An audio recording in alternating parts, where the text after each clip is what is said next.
ये PYQ विविध को, और यहाँ पे जो है वो ये सेकंड पार्ट हो जाएगा डियर, याद रखिएगा। ऑलरेडी जो है मैंने पार्ट फर्स्ट को प्रोवाइड कर दिया है, पार्ट जो है वो सेकंड के इस सीरीज़ में हम देखने वाले हैं। चलिए स्टार्ट करते हैं। इस सीरीज़ में हम 38 नंबर प्रश्नों से देखेंगे। ऑलरेडी जो है मैंने आपको जो है वो 37 नंबर तक बता दिया था पार्ट जो फर्स्ट के अंतर्गत, और यहाँ पे 38 नंबर प्रश्नों से हम देखेंगे डियर। चलिए स्टार्ट करते हैं। और याद रखिएगा कि उड़ीसा वाले जो सेक्शन में मैं 1942 बोल दी थी, तो 1912 है डियर, ठीक है। तो करेक्ट कर लीजिएगा, आप लोग करेक्ट ही हैं, बट यहाँ पे 1912 की जगह पे मैं 1942 बोल दी थी। मतलब आज मैं वीडियो की बनाने के दौरान मैं देखी थी, तो सॉरी फॉर द ईयर, ठीक है। चलिए देखते हैं डियर। कभी कभी क्या होता है ना, जब हम वीडियो बनाते हैं तो कभी कभी ध्यान जो है वो अगर थोड़ा सा भी नंबर आगे पीछे हो जाता है ना, तो हम लोग मतलब नंबरिंग के अनुसार गलत कर देते हैं। तो सॉरी। आज आई थिंक ये मैं होप करती हूँ आप लोग जो है वो समझ चुके होंगे। यहाँ देख सकते हैं कि 38 नंबर प्रश्न में कि निम्नलिखित जो है वो स्पेशली घटनाओं पर विचार कीजिए और उनको कालक्रम में व्यवस्थित कीजिए, ठीक है। तो याद रखिएगा यहाँ पे जो वो थर्ड पहले हो जाएगा। शक्कर खेड़ा का युद्ध पहले हुआ था। ये बेदरा का युद्ध होता है 1700 आपका 59 के टाइम में। तो यहाँ पे याद रखिएगा 3 हो जाएगा, फिर 4 हो जाएगा, फिर पोटो नोमा का युद्ध हो जाएगा, 2 हो जाएगा, लास्ट में मुदकी का युद्ध हो जाएगा, ठीक है। तो यहाँ पे जो है वो याद रखिएगा 3 आपका जो है वो 4 2 1 राइट हो जाएगा, ठीक है। ईयर देख लेंगे। ईयर जो है वो मेनली होता है, अगर किसी को ईयर याद है तो आप आराम से जो है वो सीक्वेंस वाइज लगा सकते हैं डियर। शकरखेड़ा का युद्ध जो है वो 1724 में हुआ था। बेदरा का युद्ध जो है 1759 में, और पोटोनोमा का जो युद्ध 1781 में, मुदकी का युद्ध जो है वो 1845 में होता है, ठीक है।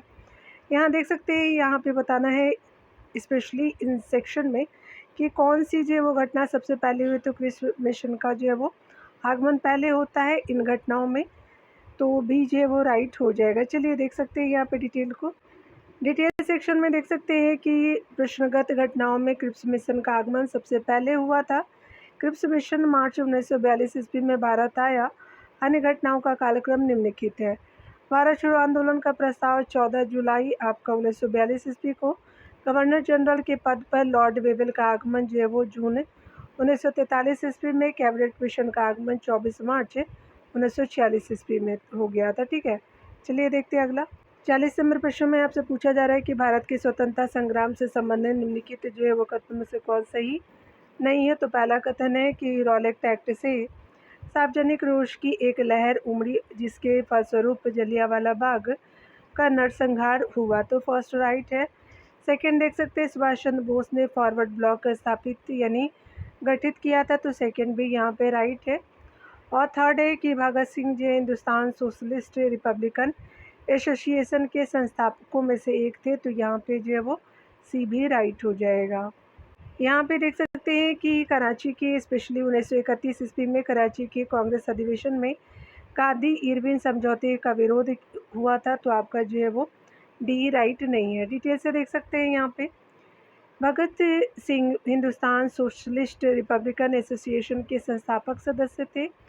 5 जो है वो मार्च 1931 को गांधी इरविन समझौता हुआ। इसमें जो है वो हिंसक कैदियों को छोड़कर के अन्य सभी विचाराधीन कैदियों को छोड़ने का प्रस्ताव था गांधी इरविन पैक्ट में।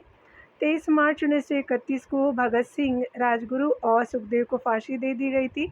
30 मार्च 1931 को हुए कराची स्पेशली अधिवेशन में गांधी जो है वो स्पेशली इरविन समझौतों को मंजूरी दे दी गई थी, ठीक है। अगला देखते हैं। भारत में योजना निर्माण से संबंधित निम्नलिखित कथनों पर विचार करना है। तो यहाँ पे 3 कथन दिए गए हैं। चलिए देख लेते हैं डियर।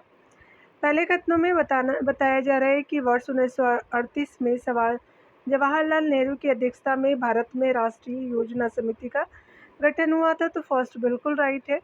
बम्बई जो है योजना भारतीय उद्योगपतियों द्वारा बनवाई गई थी। तो सेकंड भी राइट है।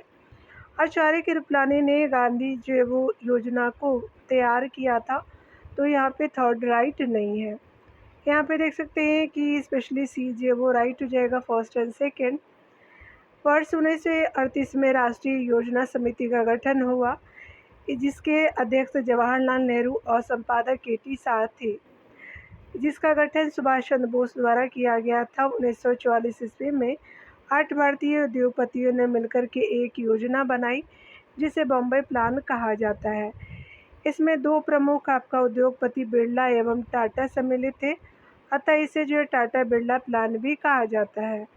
बॉम्बे प्लान के तहत 15 वर्षीय पूंजीवादी योजना पेश की गई थी, और जबकि जो वो गांधी जी के आर्थिक दर्शन पर आधारित गांधी योजना को 1944 ईस्वी में श्रीमन नारायण ने तैयार की थी। अगला देख सकते हैं यहाँ पे कि बम्बई जो योजना में प्रस्ताव था, तो यहाँ पे देख सकते हैं तीव्र जो है वो आर्थिक विकास का, समान वितरण का। थर्ड है आपका सी, कुछ पूंजीवादी आपका विशेषताओं के परित्याग का, कर्मचारी कामगार जो कल्याण योजना का। तो यहाँ पे आपका ई जो है वो स्पेशली उपरोक्त में से कोई नहीं या एक से अधिक हो जाएगा, तो यहाँ पे ई जो है वो आपका राइट हो जाएगा, ठीक है ना, ई हो जाएगा। अगला देख सकते हैं वर्धा में स्पेशली सत्याग्रह आश्रम को किसने जो स्थापित किया था, तो स्पेशली जमनालाल आपका बजाज ने किया था, सी राइट हो जाएगा। महात्मा गांधी ने 1915 ईस्वी में अहमदाबाद शहर के बाहरी हिस्से में साबरमती नदी के किनारे सत्याग्रह आश्रम की स्थापना की, जो बाद में साबरमती आश्रम के नाम से प्रसिद्ध हुआ। और जमनालाल बजाज ने गांधी जय सेवा संघ एवं वर्धा में सत्याग्रह आश्रम की स्थापना की। अगला देख सकते हैं निम्नलिखित में से स्वतंत्रता संघर्ष से संबंधित कौन से कथन सही है। यहाँ पे पहला है कि भारत में ब्रिटिश राज भारतीय लोक के अनेक वर्गों की सहमति अथवा मौन सम्मति के आधार पर सफल हो सका, तो फर्स्ट बिल्कुल राइट है। अगला है स्पेशली कि औपनिवेशिक शासन का सामाजिक आधार जमींदारों तथा उच्च वर्ग में था, तो सेकंड भी राइट है। थर्ड है कि आज़ाद हिंद फौज ने अंग्रेज़ों को भारत से वापस जाने पर विवश किया, तो बाध्य किया, तो यहाँ पे थर्ड राइट नहीं है। हिंदू महासभा ने भारत विभाजन का समर्थन किया, तो आपका फोर्थ भी राइट नहीं है। तो यहाँ पे देख सकते हैं फर्स्ट एंड सेकंड आपका जो है वो राइट हो जाएगा। भारत में ब्रिटिश जो है वो सत्ता 200 वर्ष तक कायम रही। इसके 200 वर्षों तक चलने में भारत के कई वर्गों के समर्थन तथा मौन सहमति का योगदान रहा, किंतु यहाँ ध्यान देने वाली बात है कि औपनिवेशिक शासन का सामाजिक आधार उच्च वर्गीय बना रहा। हिंदू महासभा ने अखंड भारत की संकल्पना दिया था तथा जो है वो भारतीय विभाजन के विरोध में काला दिवस मनाया था। आज़ाद हिंद फौज का राष्ट्रीय आंदोलन में महत्वपूर्ण भूमिका थी, किंतु उसी के कारण आज़ादी आपका मिली, यह जो है वो कथन सही नहीं है। अगला देख सकते हैं निम्नलिखित में से कौन से सुमेलित आपका है, तो तुम मुझे खून दो मैं तुम्हें आज़ादी दूंगा सुभाष चंद्र बोस जी का है, तो स्पेशली आपका सी जो है वो राइट हो जाएगा। देख सकते हैं सुभाष चंद्र बोस ने तुम मुझे खून दो मैं तुम्हें आज़ादी दूंगा का नारा सिंगापुर में आज़ाद हिंद फौज के गठन के बाद दिया था। करो या न मरो का नारा महात्मा गांधी ने 1942 के भारत छोड़ो आंदोलन में दिया तथा स्वराज मेरा जन्मसिद्ध अधिकार है नामक जो है वो कथन तिलक ने 1916 के लखनऊ आपका कांग्रेस अधिवेशन में दिया था। अगला देख सकते हैं मजहब नहीं सिखाता आपस में बैर रखना, यह पंक्ति अपनी रचना में किसने आपका लिखी थी, तो स्पेशली मोहम्मद इकबाल ने लिखा था, तो बी जो है वो राइट हो जाएंगे। मजहब नहीं सिखाता आपस में बैर रखना, यह पंक्ति मोहम्मद इकबाल द्वारा लिखी गई है। और ध्यान देने वाली बात है कि मोहम्मद इकबाल का जन्म 9 नवंबर 1877 को सियालकोट में हुआ था तथा जो है वो इनकी मृत्यु 21 अप्रैल 1938 को लाहौर में हुई थी। उनकी प्रसिद्ध पुस्तक आपका तराना-ए-हिंद का प्रारंभ ही सारे जहाँ से अच्छा हिंदुस्तान हमारा पंक्ति से हुआ है। मोहम्मद इकबाल ने ही आपका कहा था कि नेहरू राष्ट्रभक्त है जबकि जिन्ना राजनीतिज्ञ है। अगला देख सकते हैं कि नेहरू राष्ट्रभक्त है जबकि जिन्ना राजनीतिज्ञ कथन किसका जो है वो था, तो मोहम्मद आपका इकबाल जी का था। बी जो है वो राइट हो जाएगा। अगला देख सकते हैं, सप्त क्रांति यानी 7 क्रांतियों का समाजवादी विचार किसके द्वारा प्रस्तावित था, तो राम मनोहर लोहिया जी के द्वारा था, तो ए जो है वो राइट हो जाएगा। सप्त क्रांति यानी 7 क्रांतियों का समाजवाद विचार डॉक्टर राम मनोहर लोहिया द्वारा प्रस्तावित किया गया था। डॉक्टर लोहिया का समाजवाद एक ऐसे समूह को संदर्भित करता है जो औद्योगिक पूंजीवादी व अर्थव्यवस्था में मौजूद और उनके द्वारा उत्पन्न असमानताओं, आर्थिक, स्त्री पुरुष, त्वचा रंग, जाति, औपनिवेशिक शासन, हथियारों के विरुद्ध आपका सत्याग्रह, व्यक्तिगत जीवन में अतिक्रमण आदि की प्रतिक्रिया के रूप में सामने आया। डॉक्टर लोहिया द्वारा इन असमानताओं के विरुद्ध किया गया संघर्ष ही सप्त क्रांति कहलाता है। ध्यान देने वाली बात है कि भारत के आपका जो डिस्ट्रिक्ट यानी जिला मजिस्ट्रेसी से स्वतंत्र 4 पिलर स्टेट तथा चौखंबा सिद्धांत नाम राम मनोहर लोहिया द्वारा दिया गया था। ठीक है, यहाँ अगला देख सकते हैं, भारत के डिस्ट्रिक्ट आपका जिला यानी मजिस्ट्रेसी से स्पेशली स्वतंत्र 4 पिलर स्टेट की अवधारणा का सुझाव किसने दिया था, तो राम मनोहर लोहिया जी थे। बी राइट हो जाएगा। चौखंबा सिद्धांत के अग्रणी सिद्धांतकार कौन थे, राम मनोहर लोहिया जी थे। सी जो है वो। अगले प्रश्न में देख सकते हैं, केरल के राजा मार्तंड वर्मा के बारे में निम्नलिखित में से कौन सत्य नहीं है। उसने त्रावणकोर पर शासन किया, राइट है। उसने सामंतों का दमन किया, सेकेंड भी राइट है। अगला है कि उसने शांति बनाए रखने के लिए यूरोपीय अधिकारियों को भारी रिश्वत दी, तो आपका जो है वो सी जो है वो राइट नहीं है। उसने मजबूत आधुनिक सेना संगठित की, तो डी भी राइट है। सी यहाँ पे राइट नहीं है, देख सकते हैं। 18वीं सदी में केरल में 4 प्रमुख जो है वो राज्य इस प्रकार थे, कालीकट, चिरक्कल, कोचीन और त्रावणकोर। त्रावणकोर राज्य के राजा मार्तंड वर्मा एक योग्य शासक थे। उसने सामंतों का दमन करके आपका क्यूलोन और कायमकुलम को जीत करके तथा डचों को हरा करके केरल में उनकी राजनीतिक सत्ता समाप्त कर दी। उसने यूरोपीय अफसरों की मदद से पश्चिमी मॉडल के आधार पर एक शक्तिशाली फौज का संगठन किया और उसे आधुनिक जो है वो स्पेशली हथियारों से सुसज्जित किया। 18वीं सदी के उत्तरार्ध में त्रावणकोर की राजधानी त्रिवेंद्रम संस्कृत विद्वता का एक प्रसिद्ध केंद्र बन गया। मार्तंड वर्मा का उत्तराधिकारी राम जय वर्मा स्वयं कवि थे, विद्वान और संगीतज्ञ थे, यानी था। अगला देख सकते हैं, यहाँ पे कथन कारण के प्रश्न दिए, चलिए देख लेते हैं। यहाँ पे देख सकते हैं स्पेशली जो वो कथन पहला है कि 20वीं सदी के आरंभ में एक नई संकर वास्तुशिल्प शैली विकसित हुई जिसमें भारतीय शैली के साथ यूरोपीय शैली का संयोजन था, तो बिल्कुल आपका फर्स्ट राइट है, संयोजन था। सेकंड है कि लोक वास्तुशिल्प में भारतीय और यूरोपीय शैली का एकीकरण करके अंग्रेज यह सिद्ध करना चाहते थे कि वे भारत के वैध शासक है, तो आपका दोनों कथन राइट है, व्याख्या भी सही है। देख सकते हैं डिटेल सेक्शन को। 20वीं सदी की शुरुआत में अंग्रेजों ने भारत में एक नई मिश्रित स्थापत्य शैली का विकास किया जिसमें भारतीय और यूरोपीय दोनों तरह की शैलियों के तत्व थे। इस शैली को इंडो सार्शियन शैली का नाम दिया गया था। इंडो शब्द आपका हिंदू शब्द का संक्षिप्त रूप था, जबकि सार्शियन शब्द का प्रयोग यूरोपीय लोग मुसलमानों को संबोधित करने हेतु करते थे। सार्वजनिक वास्तुशिल्प में भारतीय शैलियों का समावेश करके आपका अंग्रेज यह साबित करना चाहते थे कि यहाँ के स्वाभाविक शासक थे, यानी वे जो है वो स्वाभाविक शासक है अंग्रेज। ठीक है, देख सकते हैं अगले प्रश्नों में। यहाँ देख सकते हैं ब्रिटिश भारत के संदर्भ में उपयोगितावाद की विचारधारा के बारे में आपका निम्नलिखित कथनों में से कौन सही है। फर्स्ट कथन देख सकते हैं कि उपयोगितावाद में यह आपका विश्वास किया जाता था कि समाजीय समुन्नति के लिए विधि का शासन आवश्यक है, तो फर्स्ट बिल्कुल राइट है। सेकंड देख सकते हैं कि जेम्स मिल ने उपयोगितावाद के सिद्धांत को अपनी प्रसिद्ध पुस्तक आपका यूटिलिटेरियंस एंड द राज में प्रतिपादित किया, तो आपका सेकंड राइट नहीं है। थर्ड देख सकते हैं, उपयोगितावादी उदारवादियों से सार्थक रूप से विभिन्नता आपका दे रखते थे। थर्ड राइट है यहाँ पे।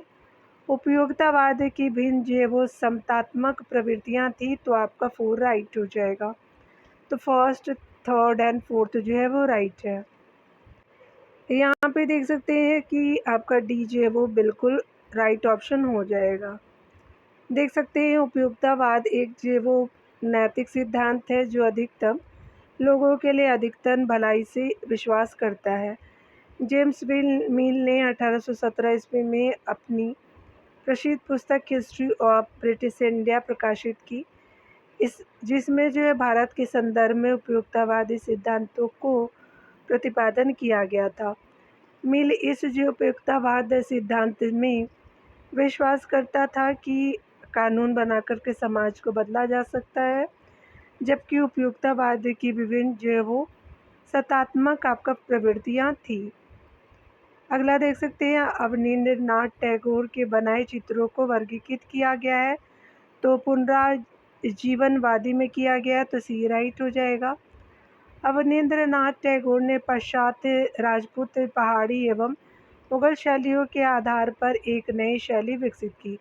1871 ईस्वी में जन्मे मॉडर्न स्कूल ऑफ आर्टिस्ट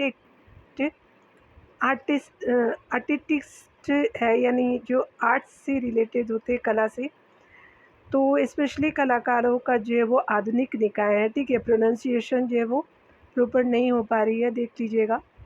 कि प्रणेता जो है वो स्पेशली टैगोर ने कलकत्ता में चित्रकला की तकनीक अंग्रेजों से सीखी, किंतु अपनी मौलिकता से देशज और प्राचीन चित्रकला की आंतरिक और भावपूर्ण शैली को अपने विस्तृत कैनवास पर उभारा और अपने सुंदर चित्रों से कृष्णमय लीला का जो चित्रण किया।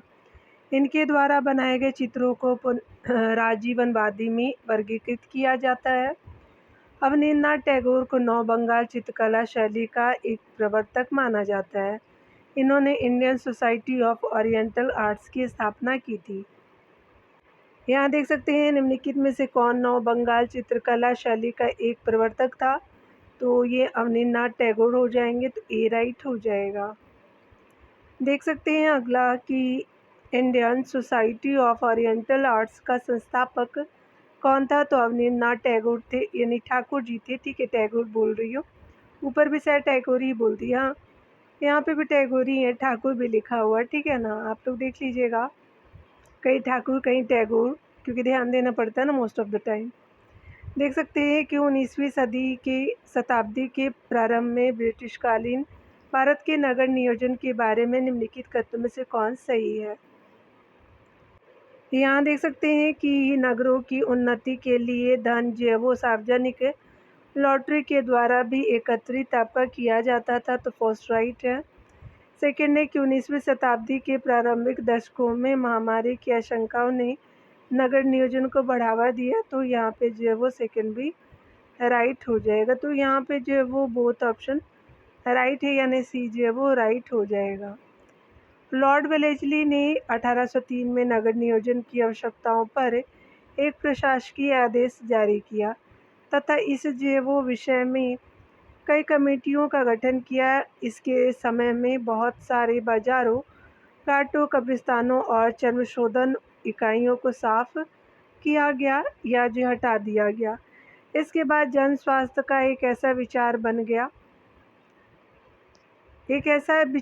गया जिससे शहरों की साफ सफाई और नगर नियोजन परियोजना में ध्यान दिया जाने लगा। वेलेस्ली के जाने के बाद नगर नियोजन का जो वो काम सरकार की मदद से लॉटरी कमेटी 1817 ईस्वी ने जारी किया। लॉटरी कमेटी से आपका तात्पर्य है कि नगर सुधार के लिए पैसे की व्यवस्था जनता के बीच लॉटरी बेचकर की जाती है। देखते होंगे नगरों में जो जितना भी लॉटरी वाला होता है वो नगर सुधार के लिए करते हैं। अगले प्रश्न में है कि भारत में ब्रिटिश औपनिवेशिक शासन के संदर्भ में विचार कीजिए। पहला है कि महात्मा गांधी गिरमिटिया यानी इंडेंचर्ड जो है वो स्पेशली लेबर प्रणाली के उन्मूलन में आपका सहायक थे, तो फर्स्ट बिल्कुल राइट है। सेकंड है कि लॉर्ड जो है वो चेम्सफोर्ड की वार कॉन्फ्रेंस में महात्मा गांधी ने विश्व युद्ध के लिए भारतीयों की भर्ती से संबंधित प्रस्ताव का समर्थन किया था, तो स्पेशली आपका जो है वो सेकंड राइट नहीं है। थर्ड देख सकते हैं, भारत के लोगों द्वारा नमक कानून तोड़े जाने के परिणाम स्वरूप औपनिवेशिक शासकों द्वारा भारतीय राष्ट्रीय कांग्रेस को अवैध घोषित कर दिया गया था, तो आपका जो है वो थर्ड राइट हो जाएगा। तो फर्स्ट एंड सेकंड जो है वो फर्स्ट एंड थर्ड राइट है, सेकंड राइट नहीं है, तो यहाँ पे जो है वो बी ऑप्शन बिल्कुल करेक्ट हो जाएगा। देख सकते हैं डिटेल से कि अंग्रेज भारतीयों को अपने उपनिवेश वाले तमाम देशों में काम करने के लिए ले गए और इन लोगों को एग्रीमेंट पर जो है वो स्पेशली लाया गया मजदूर कहा। एग्रीमेंट शब्द आगे चल कर के गिरमिट और मतलब प्रोनाउंसिएशन ख़राब होते होते और फिर जो है वो गिरमिटिया शब्द में बदल गया। तो यहाँ पे देख सकते हैं गिरमिटिया प्रथा जो है वो स्पेशली अंग्रेज़ों द्वारा सन 1834 ईस्वी में शुरू की गई और सन 1921 ईस्वी में इसे निषिद्ध आपका जो है घोषित किया गया। 1922 में यह जो है वो प्रथा बंद हो गई।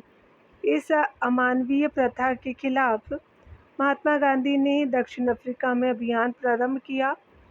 लॉर्ड चेम्सफोर्ड ने 27 अप्रैल 1918 ईस्वी को एक बार कॉन्फ्रेंस बुलाया जिसमें गांधी जी भी शामिल थे और इस कॉन्फ्रेंस में वायसराय ने भारतीयों को सेना में भर्ती होने के लिए आह्वान किया, जिसका महात्मा गांधी ने समर्थन किया था। इसलिए गांधी को जो है वो भर्ती करने वाला सार्जेंट भी कहा जाता है। 1930 ईस्वी में गांधी जी ने देशव्यापी नमक सत्याग्रह शुरू किया। देश में राजनीतिक माहौल अस्थिर हो गया, इसलिए ब्रिटिश सरकार ने कांग्रेस को अवैध घोषित करके उसके शत्रु पर आपका प्रतिबंध लगा दिया। जितने भी शस्त्र मतलब सत्र होते थे। चलिए अगला देखते हैं, कथनों पे विचार करने लिए। चलिए देख लेते हैं। यहाँ पे बताया जा रहा है कि उपयुक्त में से कौन से जो है वो अंग्रेज़ों को भारत की देन थी। तो यहाँ पे बताया जा रहा है, पहला है कि मृदा के स्वरूप और उपज के गुणों के आधार पर भूमि का राजस्व मूल्यांकन। अगला है युद्ध में चलती फिरती तोपों का उपयोग और थर्ड है तंबाकू और लाल मिर्च की खेती। तो यहाँ पे जो है वो कोई भी सही नहीं है, देख सकते हैं यहाँ पे डी राइट हो जाएगा। मृदा के स्वरूप और उपज के गुणों के आधार पर भूमि राजस्व का आंकलन मध्यकाल में ही आपका हुआ था, यानी किया जाता था मिडाइवल टाइम से। और युद्ध में चलती फिरती तोपों का प्रयोग पानीपत के प्रथम युद्ध में बाबर द्वारा किया गया था और इसके अतिरिक्त पुर्तगालियों द्वारा मुगल सम्राट जहांगीर के समय में तंबाकू जो है सर्वप्रथम भारत लाई गई थी। ठीक है, तो अंग्रेज की तो कोई देन थी नहीं इनमें से। चलिए देख लेते हैं अगला। निम्नलिखित में से वह कौन था जो वैज्ञानिक एवं औद्योगिक अनुसंधान परिषद का पहला अध्यक्ष बना? पंडित जवाहरलाल नेहरू जी थे, तो बी जो है वो राइट हो जाएगा। वैज्ञानिक और औद्योगिक अनुसंधान परिषद के प्रथम अध्यक्ष पंडित जवाहरलाल नेहरू थे।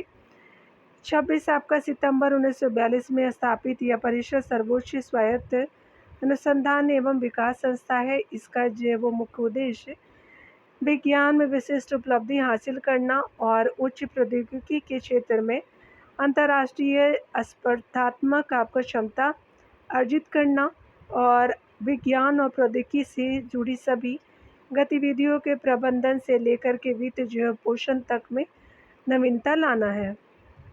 अगला देख सकते हैं यहाँ पे कि 1913 में बाल्कन युद्ध के दौरान तुर्की में मेडिकल जो है वो दल लेकर के कौन गया? तो आपका M.A. अंसारी हो जाएंगे, तो सी राइट हो जाएगा। देख सकते हैं 1913 में बाल्कन युद्ध के दौरान तुर्की में मेडिकल दल लेकर के भारत के डॉक्टर M.A. अंसारी गए थे तथा उनके साथ मौलाना मोहम्मद अली जौहर भी साथ गए। M.A. अंसारी 1927 में मद्रास में आयोजित भारतीय राष्ट्रीय कांग्रेस के प्रधान चुने गए। अगला देख सकते हैं, वह आपका जेल जिसमें सुभाष चंद्र बोस, लोकमान्य तिलक और लाला लाजपत राय ने अपना बंदी जीवन व्यतीत किया था। कौन सी थी? तो स्पेशली मांडले जेल हो जाएगा, तो बी राइट हो जाएगा। तो according to option B correct हो जाएगा। लोकमान्य तिलक, उसके अलावा जो है वो सुभाष चंद्र बोस और लाला लाजपत राय को मांडले जेल यानी वर्तमान में वर्मा में रखा गया था। अगला देख सकते हैं, नागपुर चलो का जो आह्वान किस अवसर पे किया गया था? झंडा सत्याग्रह पे किया गया था। तो यहाँ पे डी जो बिल्कुल करेक्ट ऑप्शन हो जाएगा। देख सकते हैं यहाँ पे कि 18 जून 1923 में झंडा सत्याग्रह के दौरान नागपुर चलो का जो आह्वान किया गया। झंडा ऊंचा रहे हमारा गीत श्यामलाल गुप्त पार्षद ने रचा था। यहाँ देख सकते हैं इनमें से किसने जो वो 1914 में सेवा समिति बॉय स्काउट्स एसोसिएशन का गठन किया था? तो श्री राम वाजपेयी जी हो जाएंगे। तो यहाँ पे जो वो डी राइट हो जाएगा।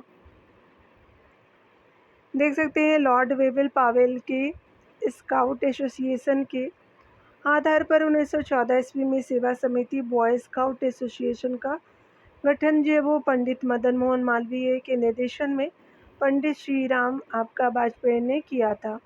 इसका मुख्यालय इलाहाबाद यानी वर्तमान प्रयागराज में बनाया गया। एनी बेसेंट ने अरुणडेल की जो सहायता से स्काउट एसोसिएशन का गठन मद्रास में किया था। एनी बेसेंट जी ने आपका अरुणडेल की सहायता से। चलिए अगला देख लेते हैं। अगला है कि प्रथम विश्व युद्ध के बाद त्रिवेणी संघ किसने बनाया था? तो ये हमारे अहिर और कुर्मी हो जाएंगे। तो डी जो है वो राइट हो जाएगा। ठीक है, यहाँ पे डी राइट हो जाएगा। अगला देख सकते हैं डिटेल से कि प्रथम विश्व युद्ध के उपरांत मई 1933 में त्रिवेणी संघ की स्थापना उच्च वर्णों के वर्चस्व के विरुद्ध अहिर यादव जिसको बोलते हैं, कुर्मी और कोयरी जैसे जो वो पिछड़ी जातियों द्वारा किया गया था। यह एक जातिगत और राजनीतिक संघ था जो बिहार के शाहाबाद जिले में आपका स्थापित किया गया था, आरा वाला क्षेत्र में। चलिए देखते हैं। यहाँ देख सकते हैं कि आरंभ में भारत में उपनिवेश काल के दौरान पहाड़ी स्थानों को हिल स्टेशन स्थापित करने को प्रयोजन क्या था? तो स्पेशली ये जो है वो ब्रिटिश सेना की आवश्यकताओं को पूरा करना। तो बी जो है वो राइट हो जाएगा। ठीक है, देख सकते हैं उपनिवेश काल के दौरान पहाड़ी आपका स्थलों को बसाने का उद्देश्य अंग्रेजी सेना की आवश्यकताओं को पूरा करना था। गर्मियों में ब्रिटिश सेना को मलेरिया कॉलरा जैसी बीमारियों से बचाने तथा आराम करने के लिए मुक्त आपका हिल स्टेशन स्थापित किया जाता था। अगला देख सकते हैं शेखावटी ब्रिगेड का जो है वो मुख्यालय कहाँ स्थित था? तो झुंझुनू में था। स्पेशली बी राइट हो जाएगा। राजस्थान में अंग्रेजों के हस्तक्षेप का विरोध शेखावटी के छोटे सामंतों ने शुरू किया था। उनके विरोध में आतंकित होकर के मेजर फॉरेस्टर के नेतृत्व में अंग्रेज सरकार द्वारा झुंझुनू में शेखावटी ब्रिगेड की स्थापना 1835 ईस्वी में की गई। अगला देख सकते हैं निम्नलिखित में से किसे आपका पेरिस की रॉयल एशियाटिक सोसाइटी की सदस्यता प्रदान की गई थी? तो माइकल मधुसूदन दत्त थे। तो बी जे वो राइट हो जाएगा। देख सकते हैं कि माइकल जे मधुसूदन दत्त को पेरिस की रॉयल एशियाटिक सोसाइटी की स्थापना आपका प्रदान की गई थी। ये बंगाल के महान कवि और नाटककार थे। ठीक है, अगला देख सकते हैं निम्नलिखित में से आपका किसने कहा कि ब्रिटिश शासन की सबसे अधिक महत्वपूर्ण उपलब्धि भारत का एकीकरण था? तो ये के एम पनिकर जी हो जाएंगे। ए राइट हो जाएगा। के एन पनिकर ने कहा था कि ब्रिटिश शासन की सबसे अधिक महत्वपूर्ण उपलब्धि भारत का एकीकरण था। के एम पनिकर जो वो भारत के प्रसिद्ध इतिहासकार एवं राजनेता थे। उन्होंने गोपाल कृष्ण गोखले के बारे में लिखा था कि वे आधुनिक भारत के प्रथम कूटनीतिज्ञ थे। अगला देख सकते हैं के एम पनिकर ने किसके लिए कहा कि वे आधुनिक भारत के सर्वप्रथम कूटनीतिज्ञ थे? तो गोपाल कृष्ण गोखले जी के लिए कहा था। सी राइट हो जाएगा। यहाँ देख सकते हैं अलीपुर सेंट्रल जेल स्थित है, तो कोलकाता में है। अलीपुर जू भी है। अलीपुर सेंट्रल जेल जो है वो कोलकाता में स्थित है, जबकि आर्थर रोड सेंट्रल जेल जो है वो मुंबई में है। दिल्ली में तिहाड़ सेंट्रल जेल है और चेन्नई सेंट्रल जेल चेन्नई में है। ठीक है, चलिए अगला देखते हैं। यहाँ देख सकते हैं कैथरीन मेयो, आपका एल्डस, आपका हक्सले, चार्ल्स एंड्रूज और विलियम डिग्बी के बीच आम रिश्ता क्या था? तो उन्होंने ब्रिटिश शासन के दौरान भारत की हालत पर जो है वो टिप्पणी लिखी थी, तो आपका ए राइट हो जाएगा। देख सकते हैं कैथरीन आपका मेयो, एल्डस आपका हक्सली और चार्ल्स एंड्रूज और विलियम डिग्बी ने ब्रिटिश शासन के दौरान भारत की हालात पर टिप्पणी लिखी। अगला देख सकते हैं यहाँ पे इनमें से कौन सा जो कथन सही नहीं है। डॉक्टर एनी बेसेंट थियोसोफिस्ट थी। थियोसॉफिकल सोसाइटी का अंतर्राष्ट्रीय आपका मुख्यालय मद्रास में है। अगला है कि स्वामी दयानंद सरस्वती ने आर्य समाज की स्थापना की थी 1875 में। महात्मा गांधी का जन्म गांधीनगर में हुआ था, तो यहाँ पोरबंदर में हुआ था। डी राइट नहीं है। देख सकते हैं कि महात्मा गांधी का जन्म 2 अक्टूबर 1869 को काठियावाड़ के पोरबंदर नामक स्थान पर हुआ था। आर्य समाज 1875 के संस्थापक स्वामी दयानंद सरस्वती थे। 1875 में किया गया था।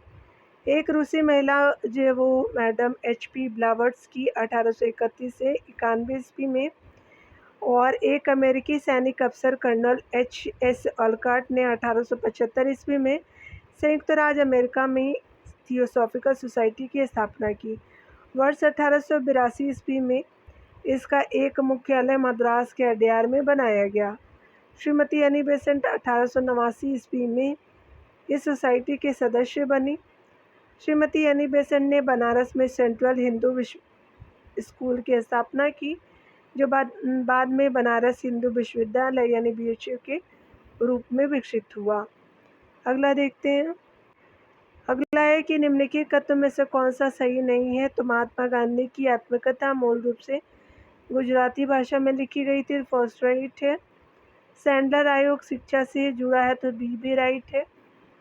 थर्ड है कि भारत में जो अंग्रेजी शिक्षा के प्रसार में सहायता करने के लिए हिंदू कॉलेज कलकत्ता प्रथम संस्था थी, तो सी भी राइट है डियर। अगला है कि लाला लाजपत राय भारतीय राष्ट्रीय कांग्रेस के अध्यक्ष कभी भी नहीं चुने गए थे, तो ये आपका जो है वो राइट जो है वो नहीं है, यानी इनकरेक्ट है। देख सकते हैं लाला लाजपत राय जिन्हें लोग प्राय शेर पंजाब कहते हैं, 1920 में कलकत्ता के विशेष अधिवेशन में भारतीय राष्ट्रीय कांग्रेस के अध्यक्ष बने।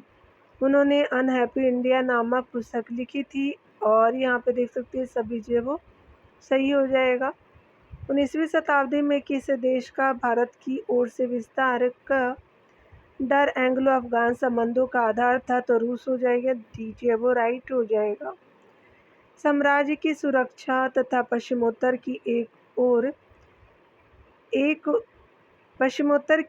और एक वैज्ञानिक सीमा की समस्या ने अंग्रेजों को अफगानों से संबंध बनाने तथा संघर्ष करने को बाध्य कर दिया। अफगानिस्तान के आक्रमण का भय 18वीं शताब्दी के अंत तक समाप्त हो गया था, और जमान शाह को जो जॉन शोर और वेलेस्ली के समय में भारत पर आक्रमण करने की सोच रहा था,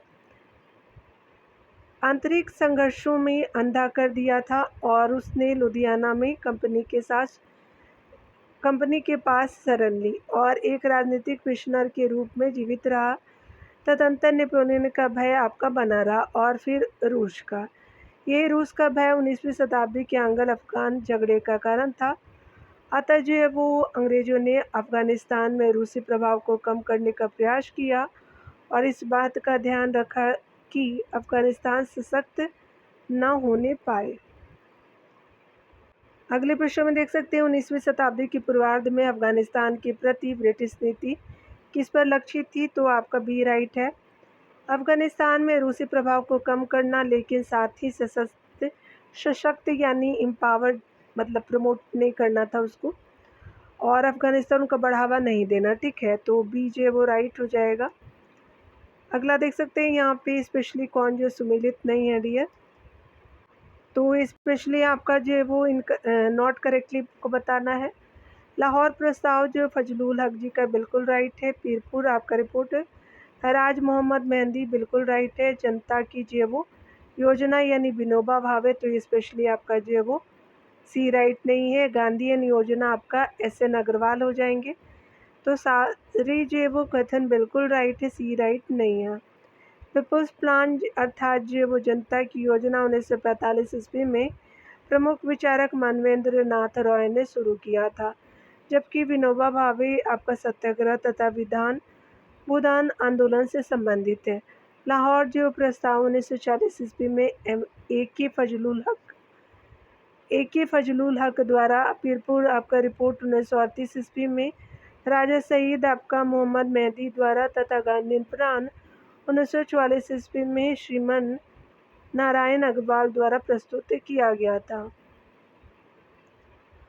अगला देख सकते हैं, यहाँ देख सकते हैं कि अतः जो है वो सदैव सहमति के साथ और अक्षर वाणिज्य मंडल के निर्देशों पर भारत सरकार चलती है और इसे वाइट मैन से आपका बर्डन कहा जाता है। यह किसने कहा था? सच्चिदानंद सिन्हा हो जाएंगे। तो स्पेशली जो है वो सी राइट हो जाएगा।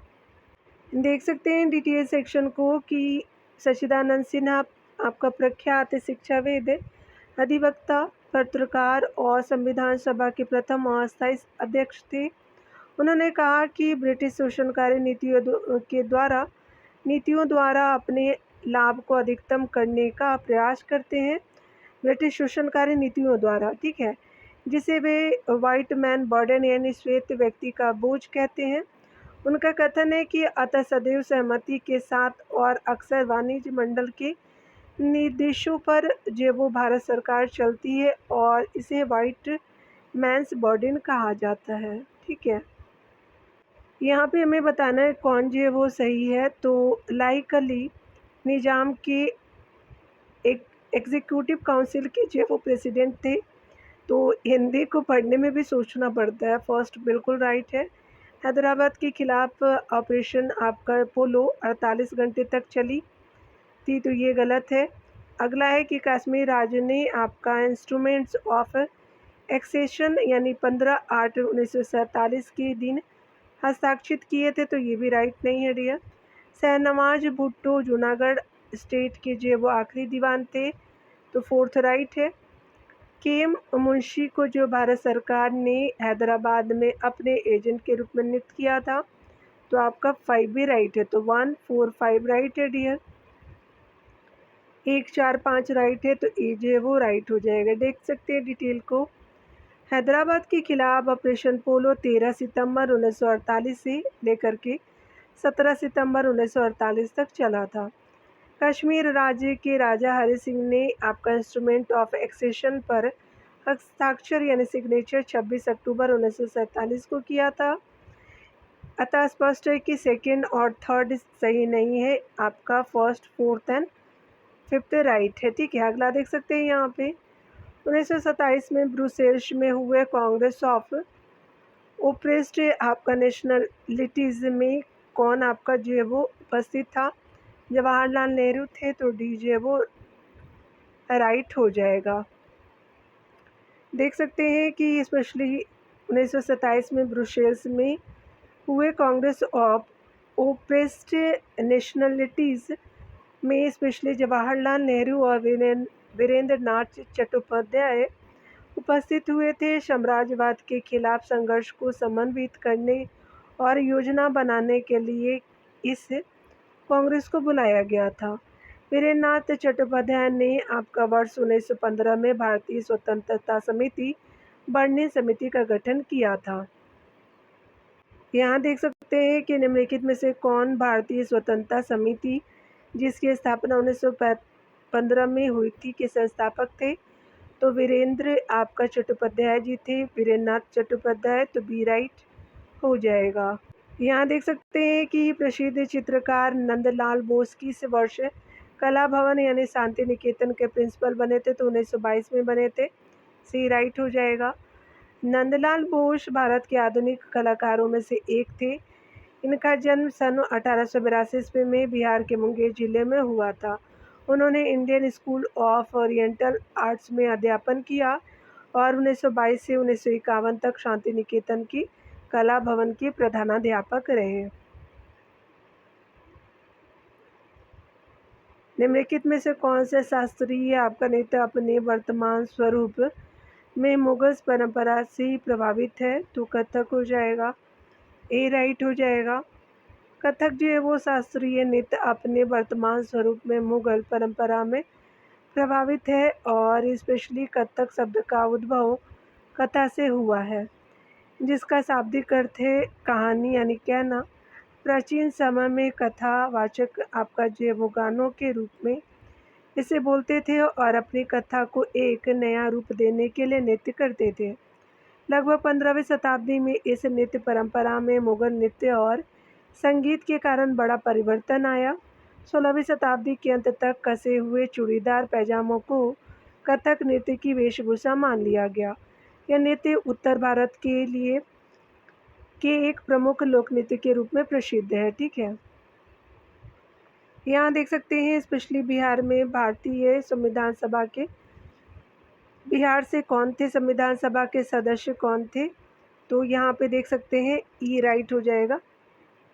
ठीक है, देख सकते हैं यहाँ पे कि स्वतंत्र भारत के लिए संविधान निर्माण के लिए कैबिनेट मिशन योजना के अंतर्गत जुलाई 1946 में संविधान सभा के लिए चुनाव हुआ। संविधान सभा के 389 सदस्यों में से कुल 36 सदस्य बिहार से थे, जिसमें एन सिन्हा, राजेंद्र प्रसाद और जगजीवन राम शामिल थे। ठीक है, तो यहाँ देख सकते हैं यहाँ पे तीनों थे, यानी ए, बी और सी हो जाएंगे। टोटल 36 जो मतलब थे उस समय बिहार से। ठीक है ना, याद रखिएगा। यहाँ देख सकते हैं 1920 के मध्य में हिंदुस्तानी सेवा दल की शुरुआत किसने की? तो एन.एस. हार्डिकर हो जाएंगे। वर्ष 1920 में एन.एस. हार्डिकर के नेतृत्व में हिंदुस्तानी सेवा दल का गठन नागपुर में हुआ। अगले प्रश्न में देख सकते हैं सीमांत गांधी के नाम से कौन जाने जाते हैं? तो अब्दुल गफ्फार खान जी हो जाएंगे, डी राइट हो जाएगा। खान अब्दुल गफ्फार खान, जिन्हें बादशाह खान के नाम से भी जाना जाता है यानी जाना जाता था, वह प्रसिद्ध स्वतंत्रता सेनानी थे जो बलूचिस्तान क्षेत्र यानी पश्चिमी पाकिस्तान से लाल कुर्ती नामक दल का गठन कर स्वतंत्रता आंदोलन को नेतृत्व प्रदान कर रहे थे। जातिवाद का पालन और महात्मा गांधी से घनिष्ठ संबंध के कारण उन्होंने सीमांत गांधी के नाम से जाना जाता है उन्हें। मतलब अगला देख सकते हैं कि निम्नलिखित में से हिंदू महासभा के नेता कौन नहीं था? लाला हरदयाल जी नहीं थे, लाला लाजपत राय थे। यहाँ पे देख सकते हैं कि स्पेशली जो है वो बी राइट नहीं है। ठीक है ना, तो यहाँ पे बी इनकरेक्ट हो जाएगा। अगर बात करें कौन कौन थे, तो लाला लाजपत राय थे, बी.एस. मुंजे थे, स्वामी आपका सहजानंद भी थे। ठीक है, तो याद रखिएगा यहाँ पे जो है वो बी राइट नहीं है। ठीक है, देख सकते हैं यहाँ पे डिटेल सेक्शन को। आपका हिंदू महासभा की स्थापना वर्ष 1915 में मदन मोहन मालवीय, लाला लाजपत राय जैसे स्वतंत्रता सेनानियों ने हरिद्वार कुंभ मेला में किया था। वीर सावरकर, श्यामा प्रसाद मुखर्जी, भाई परमानंद, हेडगेवार, बी.एस. मुंजे का संबंध हिंदू महासभा से था, जबकि लाला हरदयाल गदर आंदोलन से संबंधित थे।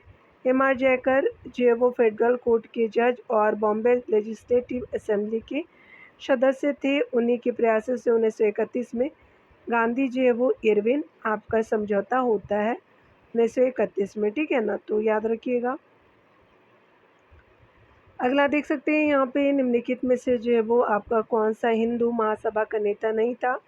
एम.आर. जयकर नहीं थे, यहाँ पे डी जे वो राइट हो जाएगा। कौन कौन थे? तो वीर सावरकर जी थे, भाई परमानंद थे, श्याम प्रसाद मुखर्जी भी थे, श्यामा प्रसाद मुखर्जी, तो डी राइट आपका हो जाएगा असत्य में।